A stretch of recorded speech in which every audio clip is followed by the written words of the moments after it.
Hello दोस्तों, तो latest update है यूके एसएससी की ओर से और ये लेटेस्ट अपडेट आयोग की ओर से दी गई है डॉक्यूमेंट वेरिफिकेशन से संबंधित। और जैसा कि आयोग ने पहले बताया था कि डॉक्यूमेंट वेरिफिकेशन जो है वो 12 जनवरी से होगा, तो 12 जनवरी से ये आयोग के द्वारा यहाँ पर डॉक्यूमेंट वेरिफिकेशन करवाया जा रहा है।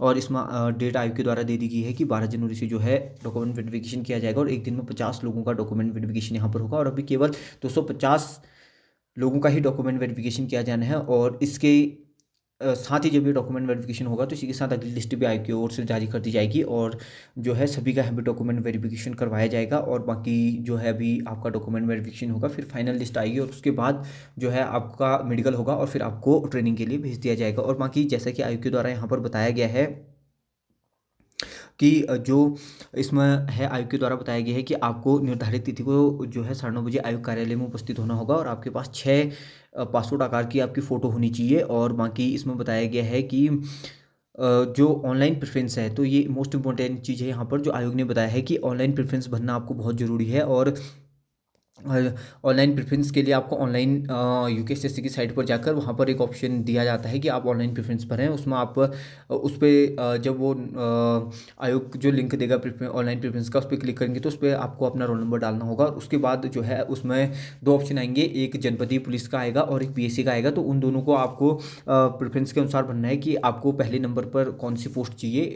जिसको जनपदीय पुलिस चाहिए वो पहले नंबर पर जनपदीय पुलिस को रखेगा, और जिसको दूसरे नंबर पर पीएससी चाहिए वो दूसरे नंबर पर पीएससी रखेगा, जिसको पहले पीएससी चाहिए वो पीएससी रखेगा, और फिर जनपदीय पुलिस चाहिए फिर जनपदीय पुलिस रखेगा। और उसको सबमिट करने के बाद उसका एक जो है प्रिंट निकालेंगे, वो प्रिंट भी आयोग में जमा होगा। और उसके बाद आयोग के द्वारा यहाँ पर बताया भी गया है कि प्रिंट निकालना जो है वो अनिवार्य है। और प्रिंट को भी प्रिंट के जो प्रिंट आपका निकलेगा उस पर भी अपने हस्ताक्षर करने हैं जो वहाँ जमा होगा। और बाकी इसमें आयोग ने बताया है कि अनुक्रमांक एवं पासवर्ड जन्मतिथि होगी, तो ये आयोग ने यहाँ पे बता रखा है जो आपका ऑनलाइन प्रेफरेंस भरा जाएगा। और बाकी उसके बाद ये है जो कार्यालय है आयोग के, वहाँ पर बाकी जो आगे की जो इसमें डॉक्यूमेंट वेरिफिकेशन की जो प्रक्रिया होगी वो पूरी की जाएगी। और बाकी आयोग के द्वारा बताया गया है कि जो इसमें आयोग के द्वारा बताया गया है कि जो अंक तालिकाएं और प्रमाण पत्र लगाए हैं छात्रों ने और स्थायी निवास लगा रखा है, उनको जो मूल अभिलेख ले जाना जरूरी है, यानी कि जो ओरिजिनल है वो भी जरूरी है। और डॉक्यूमेंट वेरिफिकेशन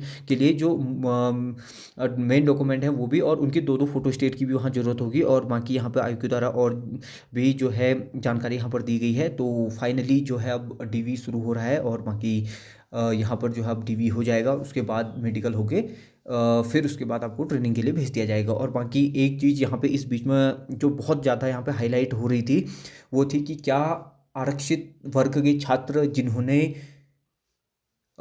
एज का लाभ लिया है, इस रिलैक्सेशन का लाभ लिया है, क्या वो जनरल की सीट काट पाएंगे। तो इसके लिए इस बीच बहुत ज़्यादा बहस भी हुई थी और हमने इससे पहले की वीडियो में भी बताया था कि वो छात्र जो जिन्होंने ओवर एज हैं और जो आरक्षित वर्ग के हैं वो जनरल की सीट पर फाइट नहीं कर सकते, वो अपनी कैटेगरी में ही फाइट करेंगे। और इससे संबंधित आप लोगों ने देखा होगा कि जो इससे पहले एक याचिका हाई कोर्ट पे लगाई गई है, तो वो याचिका लगाई गई है और उसमें सुनवाई हुई। तो उसमें पहले ही दिन आप लोगों ने भी देखा होगा जो हाई कोर्ट की चीफ जो जज थे उन्होंने ये कह दिया था कि हम आप किसी को भी दोहरा लाभ नहीं लेने देंगे।